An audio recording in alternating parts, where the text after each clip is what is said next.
समझे कि ये इंडिया है, ये चाइना है, इसके साथ पाकिस्तान भी मिला हुआ है। बल्कि अब तो वो नेपाल के ऊपर भी एलिगेशन लगा रहे हैं, इंडिया के अंदर ये नारे लगाए जा रहे हैं कि नेपाल जो है वो चाइना के हाथों में खेल रहा है।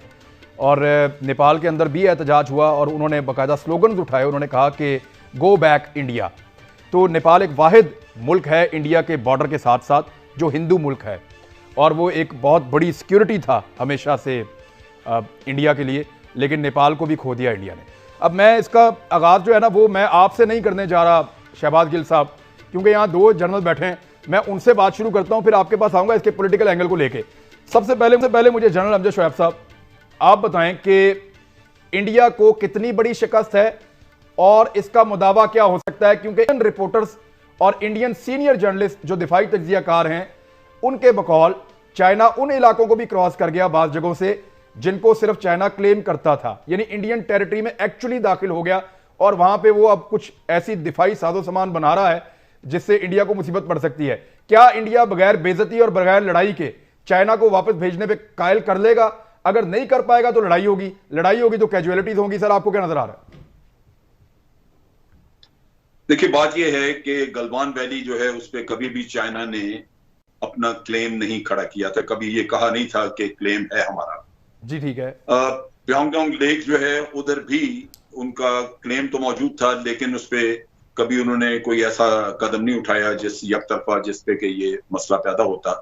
लेकिन गलवान वैली इनमें सबसे ज्यादा इंपॉर्टेंट है, अहम है, क्योंकि यहां से इसके बाहर से रोड गुजरती है, इसके पास से जो दौलत बेग ओल्डी को मिलती है जाके, और ये ईस्टर्न लद्दाख का हिस्सा है। बात यह कि ईस्टर्न लद्दाख में उनके क्लेम्स तो मौजूद थे, लेकिन इंडिया सबसे ज्यादा हैरान। जी जम साहब की ऑडियो को प्रॉब्लम है सर, यहीं से। ये जो दौलत बेग आपने इस रोड के बारे में मुझे आपने बताया भी था, इसके करीब पहुंच जाना ये तो इंडिया के लिए बहुत बड़ी मुसीबत है। उनकी तो सप्लाई काटेंगे ये मुख्तलिफ जगह की। करीब नहीं पहुंच गए।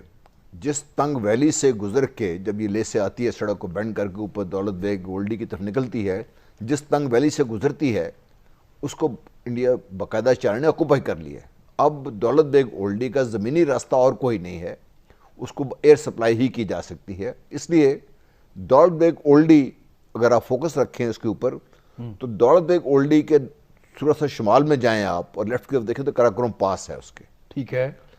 कराकोरम पास वो जगह है जो सी पैक जहाँ पे तंग तरीन है, यहाँ पे जिसकी एक तरफ मगरबी चाइना है और दूसरी तरफ पाकिस्तान शुरू हो जाती है। तो दौलत बेग ओल्डी जिस दिन ये सड़क का तामीर हुई है उस दिन चाइना ने ये अपना भारत ने 5 अगस्त किया पाकिस्तान के साथ। रोड मुकम्मल होने के ऊपर किया। रोड ये बड़ी जो ये कानून में तब्दीली लेकर आए और लॉकडाउन किया कश्मीर के अंदर और ये सब कुछ। ये सड़क बड़ी ज़बरदस्त बनी हुई है, लेकिन इस सड़क का मकसद क्या था?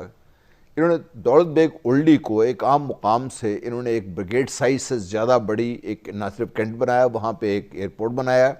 अब यहाँ से ना सिर्फ ये कि अक्साई चीन वगैरह पे हमला किया जा सकता है, कि कैश पे हमला किया जा सकता है, लेकिन ये अपनी हैवी मशीनरी यहाँ पे ला सकते हैं। दूसरी जो खबर जो ये थी कि यहाँ पर वो टेररिस्ट को ट्रेन कर रहा था ताकि ना सिर्फ ये कि कैश को डैमेज किया जाए, सी पैक को डैमेज किया जाए, बल्कि मगरबी चाइना में जहाँ उइगुर मुस्लिम हैं वहाँ पर जिसके पहले ही वहाँ पे अगर अनरेस्ट है उसको हवा दी जाए, ताकि मगरबी चाइना को ब्लॉक करके अगर ये हो जाता है, ये लॉन्ग टर्म की बात करूं, तो चाइना का जो रास्ता है न सिर्फ पाकिस्तान से कट जाएगा बल्कि वस्ती एशिया रियासतों से कट जाएगा, और थोड़ा सा अगर ऊपर नॉर्थ से जाएंगे तो फिर वो रूस के साथ मसाइल बन जाएंगे। तो चाइना के लिए सी पैक बेकार हो जाएगा और पाकिस्तान के लिए भी वो सिर्फ एक सड़क रह जाएगी सारी है। तो ये तो that was the plan from Indian side. जी that is apparently the plan from the Indian side. ठीक है। और इंडिया ने खुद नहीं किया ये, इंडिया उसमें अकेला नहीं है। इसमें शह देने वाले मोदी, जिसका हम पहले बात कर रहे थे, ट्रंप साहब की हम बात कर रहे थे पहले, ट्रंप साहब भी थे, क्योंकि कल ही बयान आया पोम्पियो का कि अमेरिका अपने दोस्तों को, जिसमें भारत वगैरह वगैरह शामिल है, अकेला नहीं छोड़ेगा, इस वक्त साथ रहेगा इनके। और क्या वो इनको अपनी जंग के लिए ले जाएंगे उस तरफ? उनको अभी तक बात समझ ये नहीं आ रही कि नेपाल में सब कुछ क्यों हुआ। शुमाल मगरबी नेपाल में काला पानी जहां से भारत रास्ता बना रहा था ऊपर माउंटेन की तरफ, वो क्यों ब्लॉक कर दिया नेपाल ने? और फिर ये है राजनाथ ने उसका 8 मई को इफ्तिताह किया और नेपाल ने उसको ब्लॉक कर दिया उसको।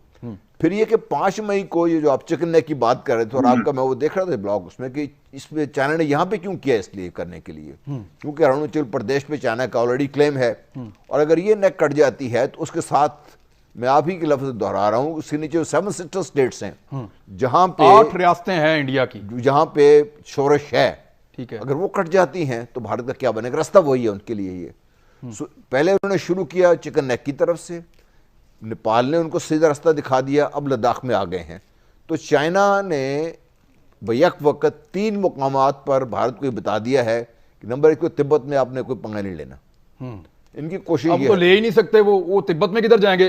चाइना उतर के नीचे आ गया जी, उनके एरिया में घुस गया। दूसरा आपने सुना होगा कि जब ये रिसेंटली जो चाइनीज प्रेसिडेंट है उन्होंने अपने मिलिट्री कमांडर्स को एड्रेस किया है, उसमें उन्होंने अपने मिलिट्री कमांड को जो हदायत दी हैं उसमें आखिरी हदायत ये है कि आप तैयार हो जाइए, आपने प्रोटेक्ट करना है चाइनीज सॉवरेनिटी को और चाइना के डेवलपमेंट इंटरेस्ट को। डेवलपमेंट इंटरेस्ट क्या है उनका? 1 बेल्ट 1 रोड, जिसका सीपैक फ्लैगशिप है, और 1 बेल्ट 1 रोड दुनिया का वो वाहिद मंसूबा है जो किसी मुल्क के कॉन्स्टिट्यूशन में है, ये चाइना के कॉन्स्टिट्यूशन में शामिल है ये। ठीक, मैं जरा जनरल साहब से, जनरल साहब ये चिकन नेक जो है जिसको हम सिलीगुड़ी कॉरिडोर भी कहते हैं, और यहां से नेपाल अगर रास्ता दे चाइना को, और नेपाल के चाइना के साथ आजकल बड़े जबरदस्त ताल्लुकात हैं, इंडिया के साथ खराब भी हो गए हैं काला पानी के डिस्प्यूट की वजह से, और दीगर कुछ डिस्प्यूट है उनके, कॉन्स्टिट्यूशनल मामला भी हैं, तो ये कॉरिडोर तो बहुत बारीक है।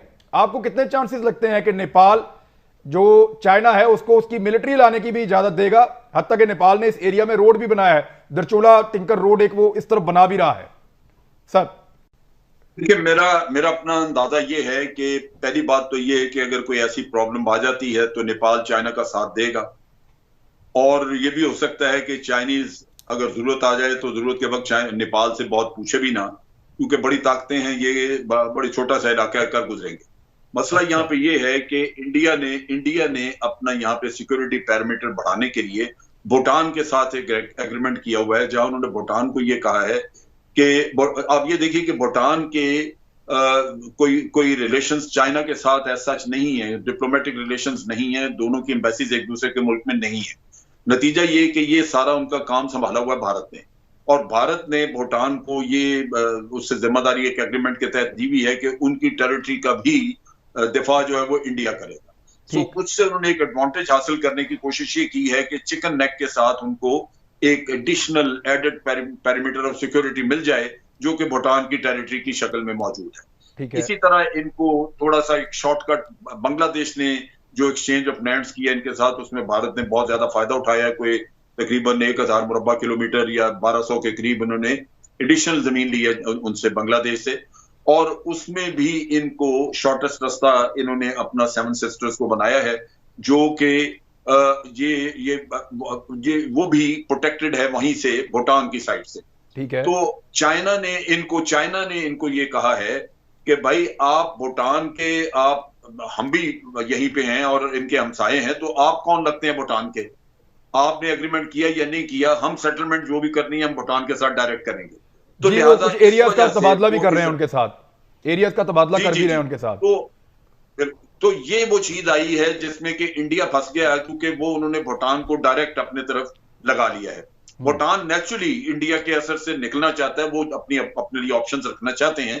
किसी भी मुल्क के लिए दो बड़ी कुव्वतें अगर उसके पास आसपास हो तो उसके लिए एक बड़ा फैसिलिटी हो जाती है कि अगर एक तंग करे तो दूसरा का साथ देना शुरू कर देते हैं वो। लेकिन यहाँ पे इंडिया ने उनको होस्टेज किया हुआ था, तो भूटान अंदर से ये ख्वाहिश रखता है कि चाइना के साथ उसके मरासम डायरेक्ट हो जाएं। मुलाकातें तो हुई हैं और उनके कुछ एग्रीमेंट्स भी हुए हैं। तो इसलिए चिकन नेक इस वजह से इंडिया की कंट्रोल में नजर नहीं आती, और लगता ही है कि भूटान चाइना को रास्ता दे देगा। तो ये मसला ये है कि इसमें एक चीज मैं और ऐड कर दूं, यहाँ पे खराबी ये है कि एक तरफ तो इंडिया ताकत से निकाल नहीं सकता, यहाँ पे वेपन्स वगैरह जो है ला के रखे जरूर हैं लेकिन इस्तेमाल नहीं होंगे, लेकिन दूसरी तरफ यूनाइटेड नेशन भी नहीं जा सकता। तो आप देखेंगे कि ये झूठे नैरेटिव वगैरह बना के इसी सिचुएशन में गुजारा करेंगे और अपनी कौम को कोई और झूठे नैरेटिव सुनाते रहेंगे कि जी हमने ये कर लिया, वो कर लिया, तय हो गया, और सूरत हाल ग्राउंड पे यही रहेगी। अच्छा, अब मैं जरा इसका जो पॉलिटिकल पहलू है उसकी तरफ आऊं मैं। शहबाज गिल साहब, मामला ये एक स्पेशल स्टेटस था इस पूरे खित्ते का 370 और 35A के तहत, वो जो स्पेशल स्टेटस था वो एक मुआहदा था इंडिया के और इस रीजन के बीच में, इन लोगों के बीच में और इंडिया के बीच में, जिसके मुआहदे की वजह से इनके कुछ दीगर मामलात और फौजी मामलात इंडिया देख सकता था। वो तो इंडिया ने खुद ही खत्म कर दिया 5 अगस्त 2019 को। और उसके खत्म होने के बाद अब अगर कोई फोर्स इस इलाके में जाती है तो इंडिया की हैसियत वही है जो 1948 में थी। अब कोई कानूनी हैसियत नहीं है, किसी मुआहदे के तहत इंडिया वहां पे मौजूद नहीं है। तो ये एक मौके के तौर पे चाइना ने लिया, क्योंकि उसको कानूनी तौर पे चैलेंज नहीं किया जा सकता किसी आलमी इदारे में भी। तो पाकिस्तान इस सारी सिचुएशन में मौके से क्या फायदा उठा सकता है? इंडिया तो हमेशा उठाता है, हर फोरम पे बात भी करता है। देखिए इमरान, इस सारी सिचुएशन को एक और नज़र से देखिए तो आपको बड़ी इंटरेस्टिंग लगेगी ये सारी बात। हम किताबों में हर जगह पे पढ़ते आए हैं कि जो लीडरशिप होती है किसी भी कंट्री की वो बहुत इंपॉर्टेंट होती है। It is no doubt. जब मैं अपना अगर मैं याद करूं टाइम अमेरिका में, तो बहुत ही अफसरदा होते थे देखकर जिस स्पीड के साथ इंडिया ऊपर जा रहा था और जिस स्पीड के साथ हम अपनी स्पेस खो रहे थे। लेकिन फिर मोदी आ गया और किसी और दुश्मन की इंडिया को ज़रूरत ही नहीं थी। जब मोदी आ गया उसने ना सिर्फ उनके सोशल फैब्रिक को तबाह किया, एक्सट्रीमिज़म फैलाया, बल्कि जो बहुत सारी छुपी हुई चीज़ें थी, ईवल से छुपे हुए उनकी सोसाइटी के अंदर, उनको उसने अनर्थ कर दिया, उनको बेनकाब कर दिया। और उससे जो पूरी दुनिया में एक शाइनिंग इंडिया का कॉन्सेप्ट था, वो सारे का सारा जो झूठा भरम बना हुआ था वो गिर गया। इससे हमें भी एक सबक मिलता है, और हमें भी इसी टाइम में जिसमें इंडिया में ये नेगेटिव ग्रोथ हुई, हमारे यहाँ अल्लाह का शुक्र हुआ कि हमारे यहाँ पॉजिटिव ग्रोथ आई। वो कैसे हुई कि हमारे यहाँ हमें एक लीडर मिला जो नेशनलिस्ट है अपने नेशन के लिए, जो ऑनेस्ट है, जिसकी लॉयल्टी आपके अपने मुल्क के साथ है, भी मारता है, पायलट को फिर वापस भी कर देता है, या अपने जी लीडर मिला जो पहले पायलट को पकड़ता है, चपेड़े मारता है, पूरी दुनिया को दिखाता है, चाय पिला के वापस भी कर देता है। हाँ, वो तो चलें, वो तो आपको पता है कि एक बहुत बड़ा उनका काम था प्राइम मिनिस्टर का और हमारे आर्मी चीफ का और हमारी पूरी कौम का,